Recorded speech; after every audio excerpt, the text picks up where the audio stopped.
It was supposed to be just another quiet morning in Fairhope, Alabama. The kind of morning where the breeze tiptoes through the trees and the sun rises slow, like it's in no rush to meet the day. For some folks, that peace feels like comfort, but for others, that same stillness feels like a warning, like something's about to shift. 81-year-old Thomas Walker sat behind the wheel of his pickup truck, headed down Oak Ridge Avenue. The truck was old, tired, worn down by time, but full of soul. Just like him. The paint had faded, the engine wheezed at stoplights, but it still moved forward. So did Thomas. He wasn't rushing. He never did. Especially not today. His granddaughter Malia was turning 7, and Thomas had a gift wrapped in the passenger seat. A handmade jewelry box. Sanded smooth. Painted with her favorite colors. No store-bought sparkle. Just something carved with love and decades of patience. As he drove, his mind wandered, not to the future, but to the past. His fingers grazed the dashboard, where a small black display case rested. Inside it, the Medal of Honor, gleaming gently in the early light. A silent testament to a story most people never bothered to ask about. He didn't keep it there for show. He didn't even tell most people he had it. But that medal meant something. Not fame. Not pride. Memory. Sacrifice. It was for the brothers he lost in Vietnam. For the screams in the jungle. For the blood in the dirt. For the 12 men he dragged out of an ambush while bullets tore through his own body. But around here, none of that mattered much. Especially when your skin is dark and your truck looks like it belongs to someone the world forgot. That's when the sirens came. The kind that punch through your chest like a warning bell. The kind that every black man in America recognizes immediately, not as safety, but as threat. Thomas glanced in the mirror. Flashing lights. A police cruiser. He didn't panic. He didn't argue. He just pulled over. Because when you've lived through war, you learn to pick your battles. The cruiser door opened. Out stepped Officer Brent Holloway. Maybe early 30s. Buzz cut. Clean uniform. The kind of cop who carried more power in his posture than in his experience. And less curiosity in his eyes than suspicion. He approached with a swagger that had nothing to do with the law, and everything to do with assumptions. "License and registration," he said, without even making eye contact. Thomas nodded and moved slowly, intentionally. At 81, he knew every move had to be deliberate. Not for his sake. For theirs. Because quick hands get misunderstood. And misunderstandings can become statistics. "Where you headed?" the officer asked. "My granddaughter's birthday." The words came out calm. Honest. But the officer chuckled under his breath like Thomas had said something funny. "This your truck?" Thomas nodded again. "It is. Looks like it's been around longer than you." He didn't flinch at the jab. Just handed over his license. Eyes steady. Quiet. But then came the turn. "Step out of the vehicle, sir." Thomas paused. "For what?" "You matched a description. I just need you to step out." He didn't match any description. They both knew that.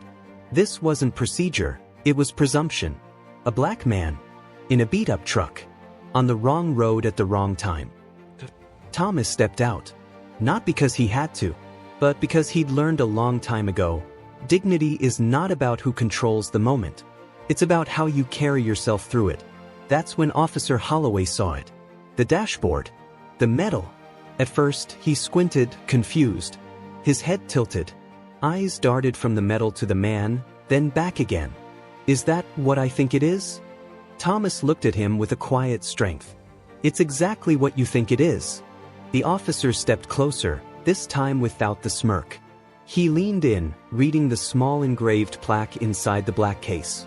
Medal of Honor. The highest military honor this country can bestow. He blinked, shaken. "Where'd you get this?" "Vietnam. 68. Saved 12 men after our unit got ambushed. Took 2 bullets. Refused to leave without my brothers." Silence. No more posturing. No more sarcasm. Just a young officer standing face to face with something he hadn't expected. "Why didn't you say anything earlier?" Thomas gave the kind of smile only age can teach you. "Didn't think I needed to." And in that moment, everything shifted. The badge on the officer's chest? It shrank.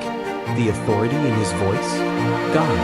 Because the man he had tried to reduce to a traffic stop had already done more for this country than he'd ever known. The officer looked down, ashamed, uncertain. "You're free to go, sir." Thomas nodded, took back his license, and tipped his fedora with grace.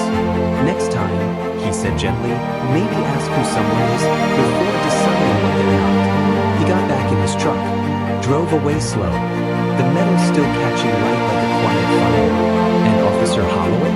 He stayed there, parked on the side of the road, watching that old blue truck disappear into the Alabama line. Or at least he should have been. Because sometimes the loudest lessons are taught without shouting. Sometimes real power isn't in the badge, it's in the man who never asked for one. Here, the year after the war, was supposed to be buried, forgotten. And if someone was digging it back up now, then that traffic stop wasn't a coincidence. It was a trigger, and someone, somewhere, had just pulled it. Because Thomas Walker wasn't just a veteran. He wasn't just a hero. He was a witness to things the government swore didn't exist. And the moment that metal caught the light, someone started watching. What if the past he tried to forget just came knocking on his door? If this story made you pause, if it made you see the world just a little differently, hit that like button, subscribe, share it with someone who needs to hear it. Because Thomas Walker's story isn't over. Not by a long shot. In fact, it's only just beginning. It was never meant to stay hidden. They say history is written by the victors. But sometimes, it's not written at all. Sometimes, it's buried, erased, silenced. Thomas Elijah Walker was never supposed to be remembered. Not by the government. Not by the military. Not even by his neighbors. Just another old black man with a rusted pickup, riding quietly through Alabama. But one moment, a traffic stop, cracked open the silence he had lived with for 50 years. Officer Brent Holloway thought he was pulling over someone for a busted taillight. What he found was a ghost of American history, with a Medal of Honor glinting on the dashboard. He didn't believe it, and maybe that's where the real story starts.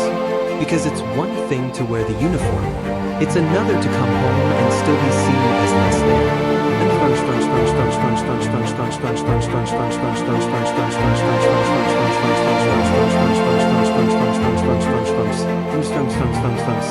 Thomas didn't speak much at the party that night.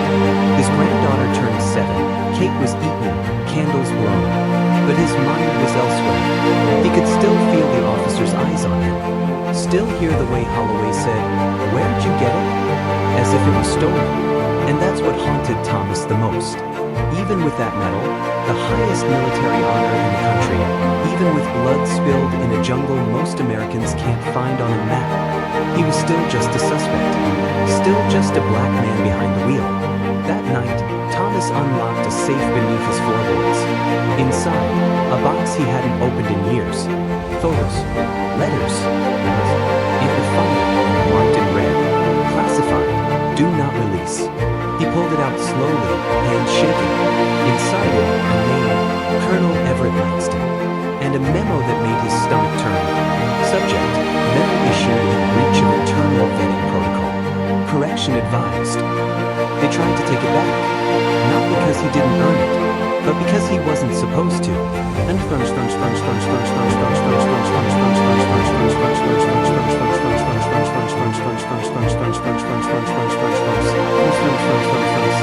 Across town, Officer Holloway couldn't sleep. The name Thomas Elijah Walker kept echoing in his head. He looked it up in every database he had access to. VA records, Medal of Honor registries, military archives. Nothing. Like the man never existed. That was the first time he felt it. This wasn't just a forgotten soldier. This was a story someone had tried to erase.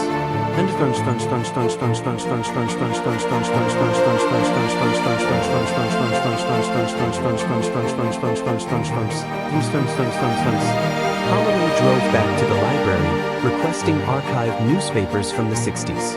The librarian, Ms. Nettie, gave him a strange look. "You ain't the first to come a-skin." "What do you mean?" "2 men came by weeks ago. Suits. said they were researching Vietnam vets, but they were too interested in what we didn't have. Officer Holloway felt a chill crawl across his spine.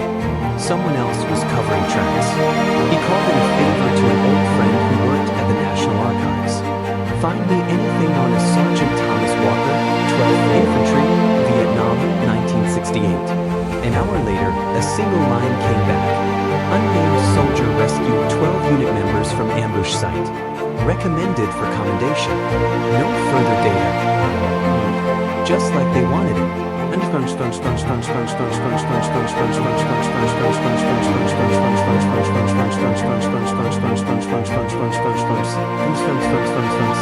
That evening, Thomas got a knock on the door.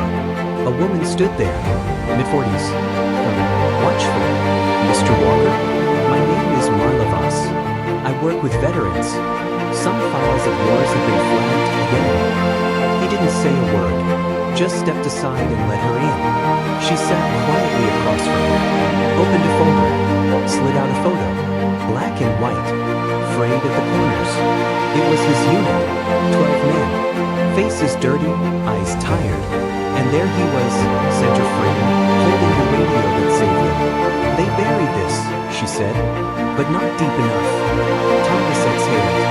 So heavy. Why now? Marla leaned forward. Because someone's afraid of what we remember.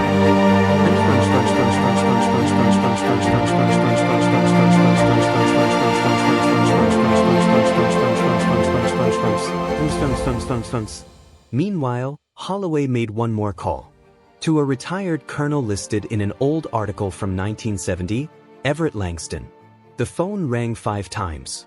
Then a gruff voice. You're asking about Walker, aren't you? Yes, sir. I just want the truth. Langston paused, then whispered, the truth died with that operation. What you're looking for, it's not just about the medal. It's about what he stopped from happening. What do you mean? Langston's voice cracked. Walker disobeyed a direct order. He went back for men we were told to leave. He made command look weak. So they made him disappear. Then he said something Holloway would never forget.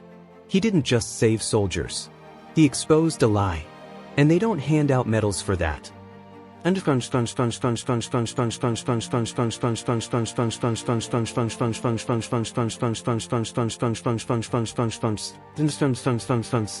Back in Thomas's living room, Marla asked, do you want your story told? Thomas was silent for a long time.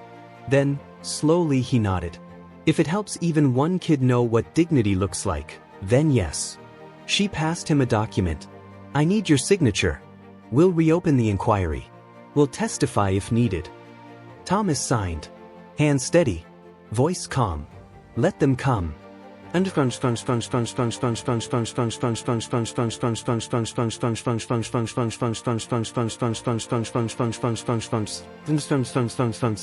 Two weeks later, a Senate subcommittee hearing was quietly scheduled. The agenda was simple. Review of historical Medal of Honor discrepancies. But inside that chamber, one name kept coming up, Thomas Elijah Walker. Marla Voss read the statement aloud. This nation cannot continue to wave its flag proudly while hiding the blood of its forgotten heroes beneath it. Photos were presented. Eyewitnesses testified. Even Colonel Langston, now frail and hollow-eyed, admitted the cover-up. We were wrong, he said. We let fear dictate truth. And then, it was time. A Navy officer stepped forward, holding a box lined with velvet. Inside, gleaming like the day it was cast, a new Medal of Honor. This time, engraved fully, Sergeant Thomas Elijah Walker, for valor beyond measure. The chamber rose. Applause. Tears. A moment reclaimed.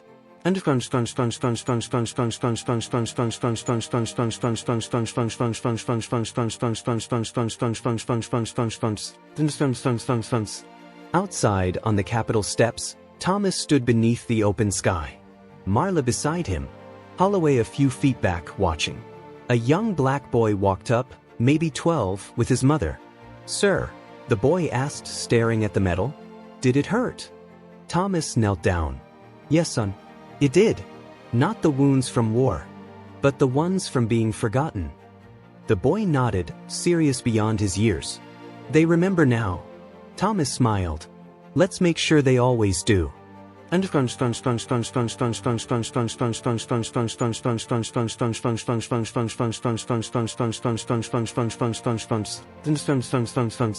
That night, Thomas returned home.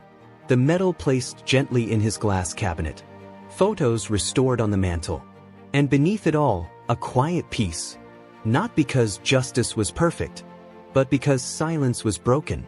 And sometimes, that's where healing begins.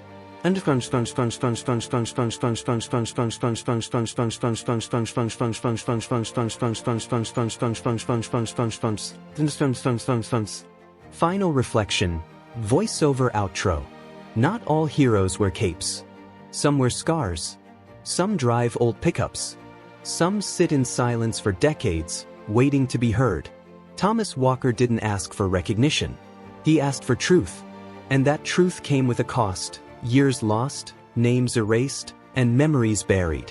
But when we speak up, when we listen, when we look deeper than appearances, the truth has a way of rising. So what do we take from this?